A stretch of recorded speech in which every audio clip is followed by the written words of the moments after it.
বিপদের উপর মহাবিপদ। ভারত মহাসাগরে ঘূর্ণিঝড় বেলাল, গতি 170 কিলোমিটার। এমন ধ্বংসলীলা কেউ দেখেনি। তো এই ঘূর্ণিঝড় ভারত মহাসাগরে তৈরি হয়ে কোন উপকূলে আছড়ে পড়তে চলেছে?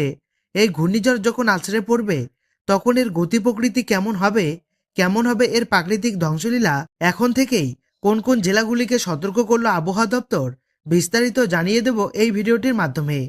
বিস্তারিতভাবে জানতে হলে অবশ্যই ভিডিওটি শেষ পর্যন্ত মনোযোগ সহকারে দেখবেন এবং ভিডিওটি ভালো লাগলে একটি লাইক করবেন।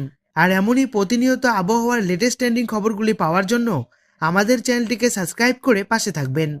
তো চলুন ভিডিওটিকে শুরু করা যাক। ভারত মহাসাগরে মারাত্মক এক ঘূর্ণিঝড় কার্যত অবাক করে দিয়েছে বিজ্ঞানীদের। এই ঘূর্ণিঝড়ের নাম দেওয়া হয়েছে বেলাল। আর এই ঝড়ের গতি ঘন্টায় 170 কিলোমিটার পর্যন্ত। শুধু একটা দেশ নয়, একাধিক দেশে এই ঘূর্ণিঝড়ের তীব্র প্রভাব রয়েছে। সেই কারণে বেশ কয়েকটি দেশে এই নিয়ে সতর্কতা জারি করা হয়েছে।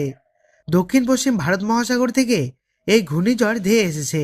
শুধু ঝড় নয়, সাগর ফেরত এই মারণ দুর্যোগের কারণে বৃষ্টির আকারও হয়েছে তীব্র। সেই কারণে কোথাও কোথাও বন্যা পরিস্থিতি তৈরি হয়েছে। সেই কারণে রেড অ্যালার্ট জারি করা হয়েছে। ভারত মহাসাগরের উপরের ফরাসি দ্বীপ থেকে এই ঝড় আছড়ে পড়েছে সোমবার ভারতীয় সময় বিকেলের একটু আগে। সেই কারণে ঝড়ের গতিবেগ ছিল 170 কিলোমিটার প্রতি ঘন্টায়। শুধু তাই নয়, এই ঝড়ের দাপটে ওই দ্বীপের মোট 4,60,000 মানুষ ক্ষতিগ্রস্ত হয়েছে। সাগরের ঢেউ উঠেছে প্রায় 4 মিটারের উপরে। সেই দ্বীপের প্রশাসনের পক্ষ থেকে এই কথা বলা হয়েছে। এই ঝড়ের কারণে কার্যত বিধ্বস্ত হয়ে পড়েছে জনজীবন, বিচ্ছিন্ন হয়ে পড়েছে মোবাইল ও